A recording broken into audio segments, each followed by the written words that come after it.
Hello everyone and welcome to this video. Now today I'm going to be reviewing this album by Paul McCartney. It is Press to Play. So in this video I will give a bit of background information about the album, then I will show you my vinyl copy of it here. I've also got the 3 12-inch singles that came out from the album, what I will show throughout the video, and then I will go over each of the album songs as well. So yeah, this was released on the 25th of August in 1986, and like Paul McCartney's last album was the soundtrack to his film Give My Regards to Broad Street. Where both like the album and the movie were both slaughtered by the critics. And like to make matters worse, like after that, like he issued like the frog chorus "We All Stand Together," which although it is a harmless children's song, what I kind of like. It's like a pleasant song. Like it done like his reputation no favours. So like in early 1985, like he began writing a new batch of songs with ex-10cc member Eric Stewart, like who had like previously appeared on like McCartney's albums like Tug of War and Pipes of Peace, but this was the first time like they were writing together.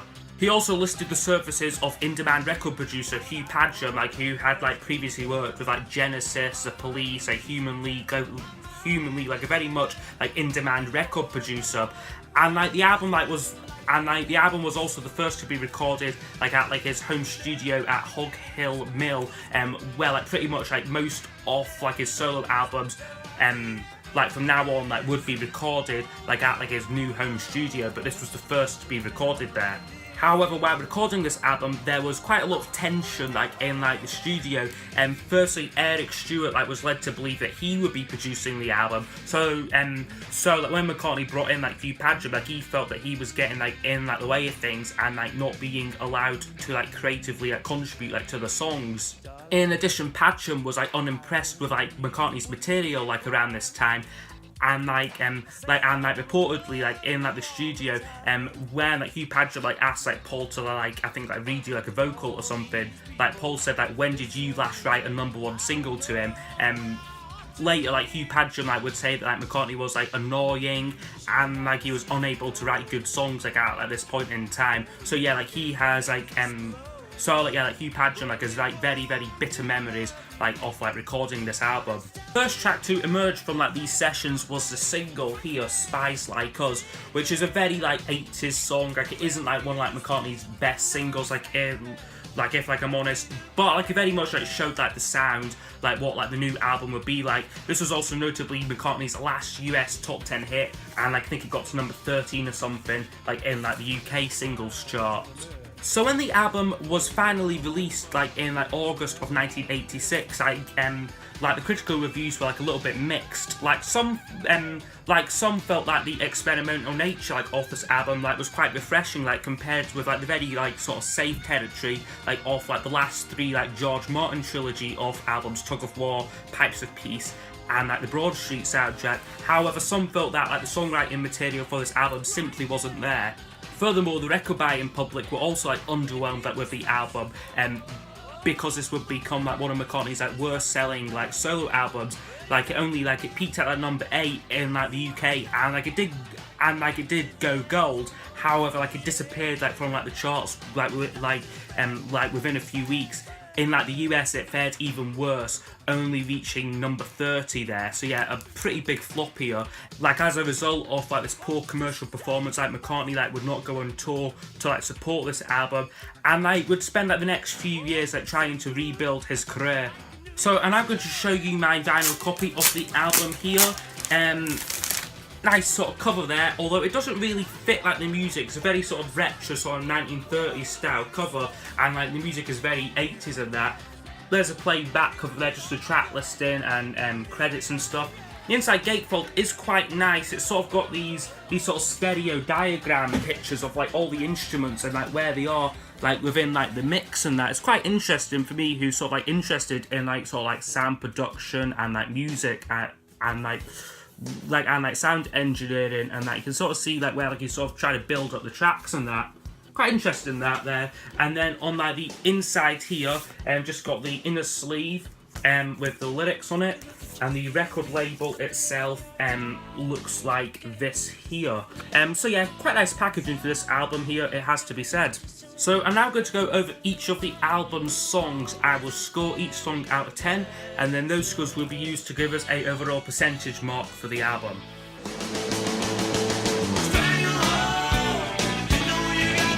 So we open up with a track called Stranglehold, which is a really good sort of like mid-tempo, like rocker, like to start the album. Lyrics are like a little bit meaningless, like it has to be said. That's like one thing like with this album, like the lyrics like aren't like quite there really. I would say though with this track here, there is like an earlier version of this song. I think like if like you go like onto YouTube and type in like, I think it's Stranglehold Take 1, like that is like so much better. Like it's like a little bit like more raw, or like the guitars like a bit more like distortion like on them, and that like it's like way better, like has to be said. Whereas like this.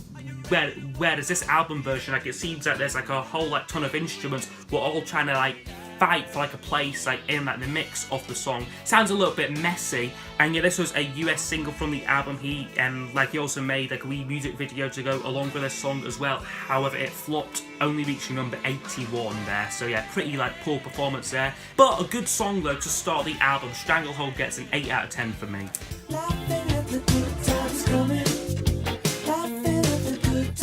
Second track is like another really good one called Good Times Coming and Feel the Sun, which I'm also giving a 8 out of 10 to. This is a really fun, like upbeat sort of duo of songs, sort of like Uncle Albert, Admiral Halsey, like where like, he sort of like combines like two like unrelated songs to make one really great song. Whereas these two, like they all like kind of like related, like they're both sort of like about like nostalgia, like about sort of like summers, like sort of like summer holidays and like family memories, and that they're both really good songs. A Good Times Coming like is a little bit more like reggae like infused, but like Feel the Sun though for me is like the standout like of the two. Like it's a little bit more like rock, and like it's got like a great really catchy chorus like on it as well.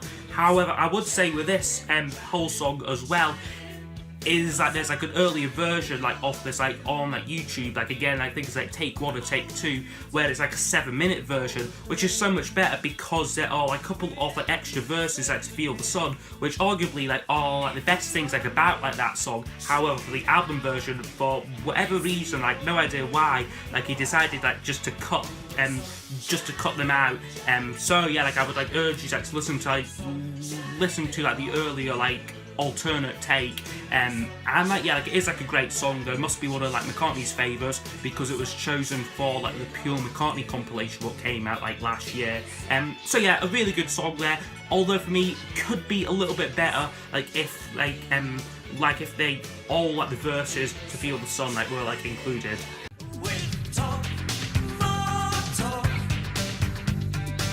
So now the next track on the album is called Talk More Talk, which I'm giving a 6 out of 10 to. Now this is one of like the more experimental tracks like on the album, and it starts off like with like these mysterious like voices and that, like I think like some of them are like McCartney's kids, like others like studio assistants and that. Supposedly like reading like reviews like of like previous McCartney albums, like I think like one of the lines is half-baked ideas, like sort of like different phrases like that, just sort of going back and forwards, means nothing basically, and that but like then like the song gets started and like it's quite fun, quite very contemporary 80s sounding track, although the chorus is like a little bit annoying. Talk more talk, chat more chat, and then like something else in that. So yeah, lyrics a little bit weaker on this one here, but it isn't a bad song though, like has to be said. I would say the vocals, they do sound a tad strained. Like this is like quite like a slightly weaker vocal performance like from McCartney like around this time and that. But like, yeah, I will say it is an interesting song, unlike anything else like in like McCartney's like catalogue. But for me would be the weakest track on the album. That's Talk More Talk. Where footprints never go. Fourth track in is probably the best song on the album. It is a song called Footprints, and this is a really lovely, very soft like acoustic track with like some really like lovely like wintry imagery like in it. Like it's really nice song though, like actually like co-written like with like Eric Stewart, one of like the many songs like on the album, like what like they wrote together, and that yeah, like it's really good. I would say though with this one, like the bridge section to it, like the chorusy bridge bit, like it does get like a little bit like overproduced, and that there's all like these guitars, all these synthesizers and that going on. Like again, like it sounds quite messy, and like a lot of instruments like fighting for fighting for a place like in like the mix. But it's probably the best track like on the album, although like it would be like a 10 out of 10 like if it was a little bit more stripped back, sort of like Calico Skies, Put It There, like those kind of songs and that. But yeah, it's still a really, really great song though, Footprints. What for me would get a 9 out of 10.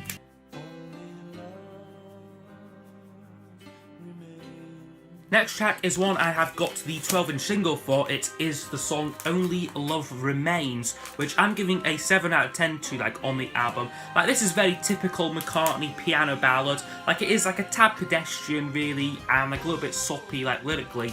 But the bridge to the song rescues it. Like, it is quite nice. Also features like a really lovely string arrangement from like very famous like music producer Tony Visconti. So yeah, it is fantastic. Like recorded live, like with like a like full orchestra and that. Like his like string arrangement really like adds like a lot to this song and that.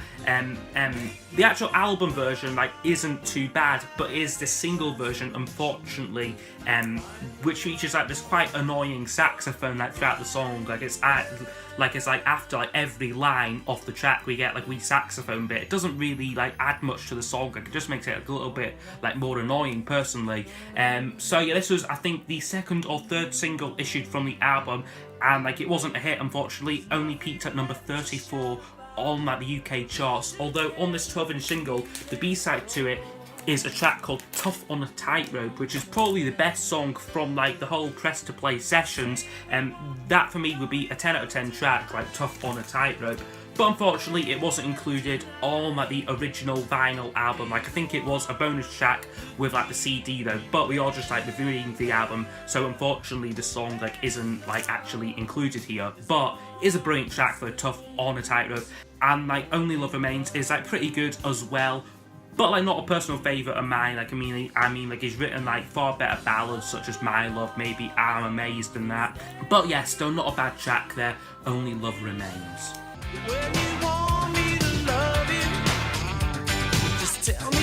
Flipping over now to side 2 of the album, we get the lead single, which was Press, which is a really fun little song, very much like a product like of its time, drenched in like drum machines and like synthesizers and that. Like it's very different from like McCartney, sort of like a dance song almost, very much McCartney like trying like to keep up like with like the times musically. And like the lyrics on this song, yeah, they are a little bit silly, a little bit of like sexual like innuendo, sort of like splattered like throughout the song like as well and that. But yeah, a good track though. Unfortunately though, wasn't the smash single what like McCartney I was hoping for. Like only reached number 25 in like the UK singles charts and number 21 in like the US. But it does have a really, really fun like music video, like with like McCartney like going like around like the London Tube network and that's really like cool. And like yeah, the single B-side as well is like a track called It's Not True, which is quite nice as well. So yeah, Press for me would get overall an 8 out of 10.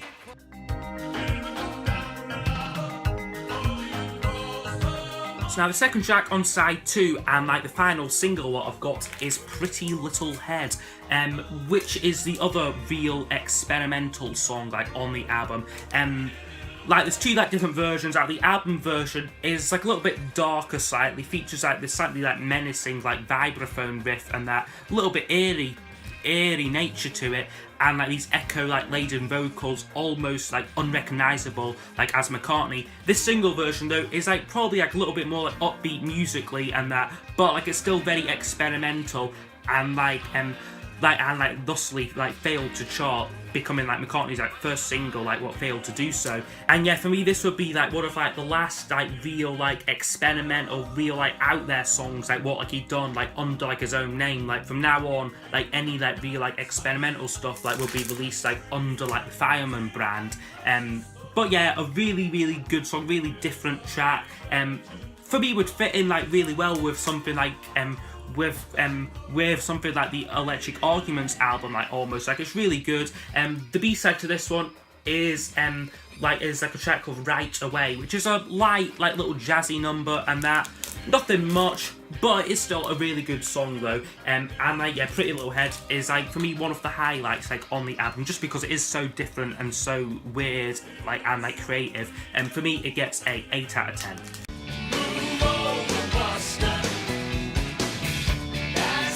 So now back to the actual vinyl album. The third track on side 2 is called Move Over Busker, which is a 7 out of 10 for me. A more sort of basic, like rocking track, sort of like typical McCartney filler, really. Like it is like a pleasant tune, very absurd lyrics over this one here. Sort of like I saw Mae West like in a sweaty vest. It's just random images and that. But it is fun though. Does have like a really cracking bridge to it as well. McCartney does some great like vocals on this one, really like lets loose on it. But it is a good song though, like Move Over Busker.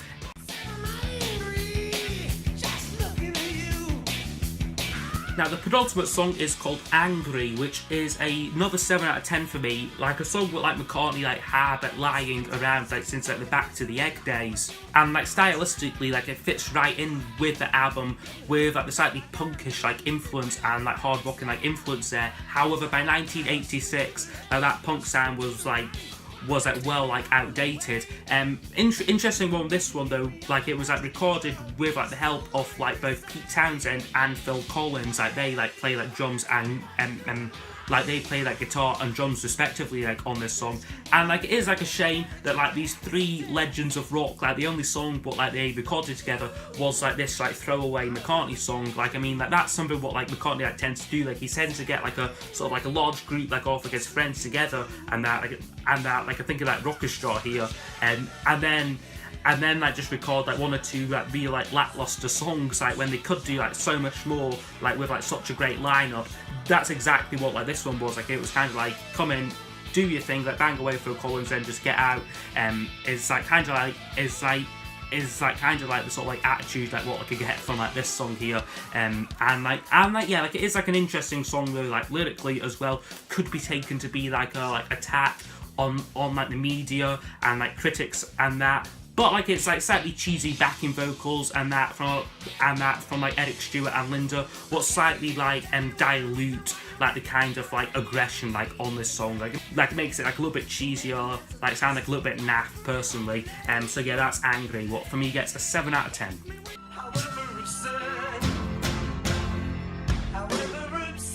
And then the album does close quite well with a track called However Absurd, which I'm giving a 8 out of 10. So this is a really great closer to the album. Like it's got like this really nice sort of piano sound on it. Just starts off quite bare, just Paul and like this kind of like electric piano, or like it's a piano with some effects in it, but it sounds really neat. And like these real well absurd slightly bitter like lyrics on them like as well. Like I really like this song. Like it's almost like McCartney's I Am the Walrus sort of song. Slightly overblown production though, although it does work like it being like the end of the album. Like McCartney tends to like end his albums with like a real like sort of like big like production song. Thinking 1985 from Band on Their Own, Moss Moose and the Grey Goose from like London Town, Through a Love from Pipes of Peace and that.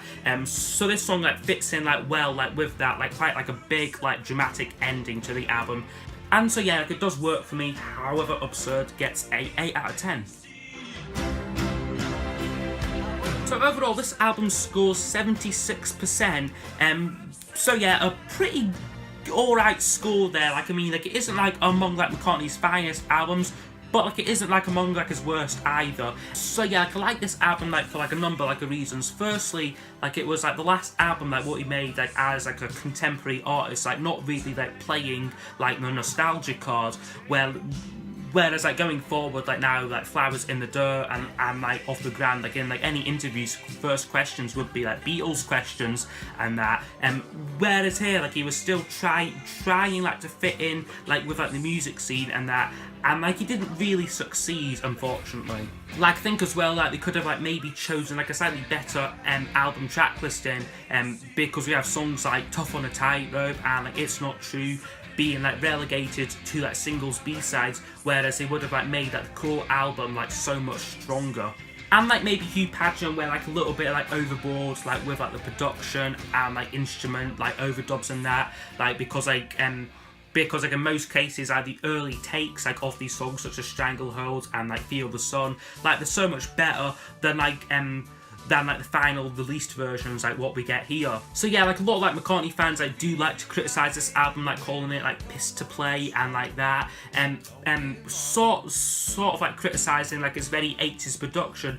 But like, I have to like remember that like a lot of like McCartney's contemporaries were like going down this very 80s path, thinking of like the guys from Genesis and like even like Paul Simon, like with Graceland and that, like very sort of like 80s sounding records. Whereas I think where like this one like falls down like is because like the lead single like just simply like wasn't good enough, like Crest. Like I mean, like compared that to like say Sledgehammer or like You Can Call Me Out and that, like there's no contest really like as to like what like the better songs are. So overall this ranks like among like the middle like of like his discography for me. Like not like his like worst album like by any means, but like not like among like his very best. Like it is like a unique album for Paul, and like that's why like I personally do quite like it, and like it is one what like I do often like go back to. So yeah, I hope you have enjoyed this review, and like I would like to know what you think of like this album in like the comments section, and I will see you all next time for the next video. Goodbye.